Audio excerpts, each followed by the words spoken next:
Estás viendo Evolution Magazine.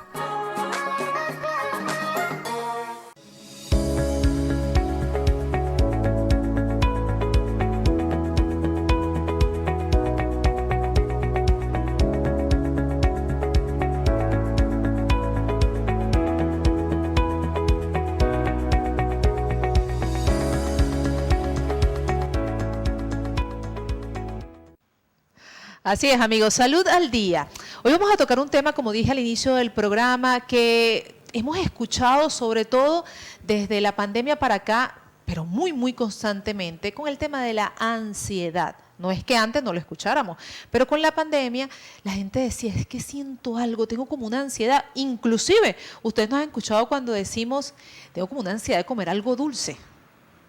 Es como que necesito comer algo dulce. La palabra ansiedad no es una moda, es algo que tenemos que tener muy en cuenta y que tenemos que saber qué es la ansiedad, cuáles son los riesgos de ansiedad, los tipos de ansiedad y todo lo que conlleva esta palabra. Para ello me acompaña y le doy la bienvenida por primera vez acá a Evolution Magazine a la psicóloga, por aquí estoy, María José Mora. Bienvenida, ¿cómo estás? Gracias, qué placer conocerte. Gracias, un placer, para mí es un honor que me traigas a tu audiencia porque la idea es, si uno sabe algo y uno ayuda a las personas, pues que poder llevar tips hoy, que la gente que vea tu programa hoy se quede con algo que le pueda servir para, si tiene por lo menos una ansiedad leve, pueda trabajar en sí y pues salir adelante con ellas. Esa es la intención. Recuerden que aquí damos esas herramientas, pero evidentemente si usted está en un grado que necesita ayuda psicológica, para eso también ponemos a la disposición a nuestros especialistas para que ustedes puedan ser atendidos,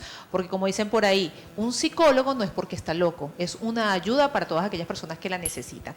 Y por supuesto tenemos que empezar por lo básico para poder saber qué es la ansiedad. La ansiedad es una respuesta natural. Es importante que sepamos que la ansiedad no es una enfermedad. Se puede volver una enfermedad, pero es una respuesta natural del ser humano ante algo que el cerebro percibe como amenaza. Puede ser real o no. ¿Okay? ¿Qué es una amenaza? Todo lo que me saca de mi zona de confort. ¿Okay? Hay dos partecitas del cerebro, una parte que se llama sistema simpático y otra que se llama sistema parasimpático. El sistema simpático, que no es nada simpático porque es el que genera la ansiedad, es ese que se activa cuando hay algo amenazante, cuando hay una alarma, cuando algo me genera estrés, me genera miedo, puede ser real o no. Por ejemplo, yo puedo estar viendo algo, una película o algo en el teléfono y, oye, algo se despierta en mí, me da miedo, aunque yo sé que está actuando, el cerebro no sabe qué es real y qué es imaginario. Esto es importante saberlo. Él cree que todo es verdad.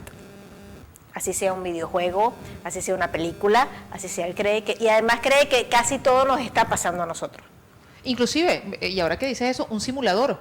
Si se ha montado alguna vez en un simulador de una montaña rusa, inclusive no hay una caída libre real, pero se siente. Se siente tú, ¿ok? El cerebro pasa eso. Y como él quiere ir salvándote, él va a ir liberando las sustancias neuroquímicas asociadas a lo que necesite en ese momento. Por ejemplo, si tú estás viendo algo que te genera miedo y hay 3 respuestas automáticas del ser humano. La sumisión, que es cuando me rindo, esa gente que veo lo que me da miedo y me desmayo, ¿ok? Escondernos, huir o defendernos, ¿ok? Entonces, si me escondo, me desvanezco o tiendo a reprimir. Si salgo corriendo, esas sustancias neuroquímicas que se liberan va a hacer que el corazón se acelere, va a irradiar más sangre hacia las piernas porque necesitas correr, huir. Y hay personas que por naturaleza algo les asusta y enseguida salen. O incluso dice, es que me provoca salir del espacio donde estoy. Correcto. Es porque la información la energía va hacia las piernas. Hay otras personas que se defienden. Entonces, bueno, y alzan la voz y el lenguaje es más violento porque sienten que tiene que defenderse de algo que ellos perciben como amenazante, que a lo mejor no lo es, pero el cerebro lo percibe como amenazante. Entonces, a medida que el cerebro trabaja como por memorias, ¿ok? Por asociación de los recuerdos con lo que pasa en la actualidad. Entonces, vamos a suponer que yo tuve me asaltaron, me quitaron el teléfono con una moto, ¿ok?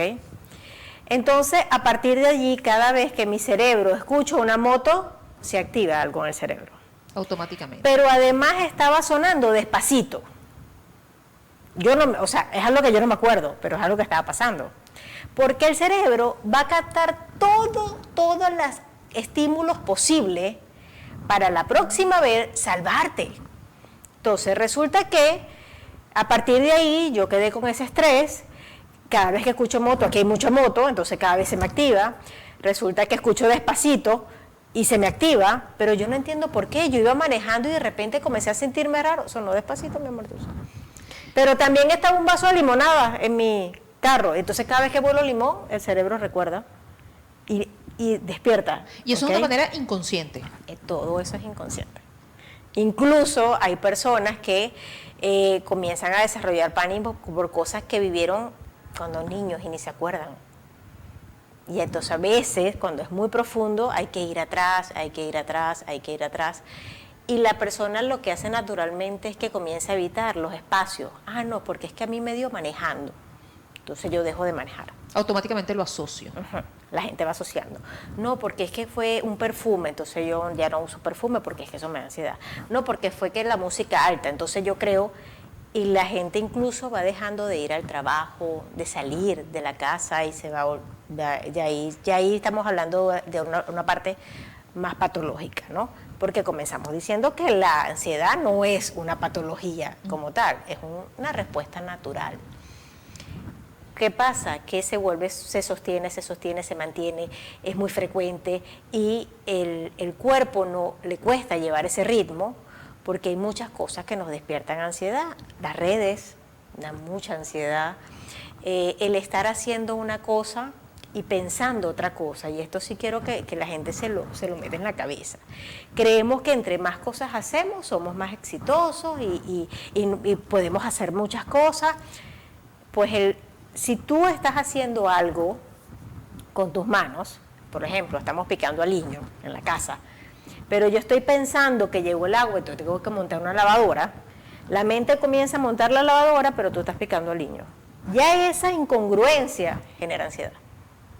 Ahora, pero fíjate qué curioso que normalmente, y dicen, por ejemplo, que las mujeres podemos hacer muchas cosas al mismo tiempo. Y de hecho, tenemos en nuestra mente muchas cosas al mismo tiempo. Que si tienes que llevar los chamos al colegio, que tienes que hacer la tarea, que si tienes que montar el almuerzo, que si llegó el agua y tienes que recoger agua, y muchas cosas. ¿Cómo trato de hacer tantas cosas, porque bueno, hay que hacerlas, que no me generen ansiedad y desconectar una cosa de la otra? Bueno, porque tú dejas, si quieres, si la urgencia es el agua, entonces deja de picar aliño y ande que recoge el agua. O sea, como dicen por ahí, una cosa a la vez. Una cosa a la vez. Ese es el gran secreto. El gran secreto. La técnica que yo más comparto se llama stop del pensamiento y es continuo presente. Presente, presente. ¿Qué estás haciendo? ¿Qué hay en tus 5 sentidos? Incluso en mi terapia, es algo atípico e incluso dicen que no es ético, pero mis pacientes me llaman cuando tienen ansiedad. Me llaman, o sea, obviamente, o me escriben, ¿no? Y a veces, que en ciertos casitos que yo sé que están muy graves, que les dan crisis de pánico muy fuerte, yo los escucho. Y simplemente le digo, a ver, descríbeme cuántas cosas rojas ves a tu alrededor. Ok, ahora me vas a contar, ¿tienes árboles? Sí. Ajá, dime cuántos árboles hay. Ok, ahora respira. Ok, al ratico ya pasó. Porque además eso es algo que se libera y ya no se puede devolver. O sea, hay que dejar que pase, que termine de pasar. Ok, para ir entendiendo, por ejemplo, estoy cocinando, pero me atañe algo, o sea, me llega algo al cerebro que me ocupa más mi atención. A eso es lo que tengo que darle prioridad, a lo que mi cerebro conecta más y que no dejo de pensar. Si no es urgente, si no lo puedes solucionar al momento, ok, por ejemplo, porque estoy pensando que debo hablar con la maestra cuando vaya a buscar a mi niño al colegio, ok, pero estoy picando al niño y no es la hora de buscar a la maestra.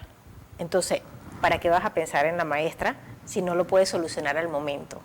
vuelve, estoy picando cebolla. La cebolla es blanca. O sea, bloquea eso. Cuento incluso, si es muy necesario, cuento 1, 2, 3, 5, ahora diagonal, 1, 2, 3, 4, y estás aquí, ¿ok? Porque la verdad es que lo que está en el futuro no lo puedes solucionar. Incluso a veces hay diálogos. Y si la maestra me dice esto, yo le digo aquello. O si me dice aquello, yo le voy a decir esto. Y si me dice aquello, voy a castigar al niño. Y ellos se van creando una película y lo que están explicando al niño. Ahora, el cerebro cree que tú ya estás hablando con la maestra. Entonces, ¿cómo te sentirías tú si estás hablando con la maestra picando al niño? No, y además de eso, suponiendo algo que ni siquiera va a pasar. Que ni siquiera va a pasar. Porque a lo mejor llegas a buscar al niño y la maestra ya se fue. Por ejemplo. Tengo que hacer una pausa comercial. Ya venimos con mucho más para hablar acerca de la ansiedad. Ya regresa Evolution Magazine.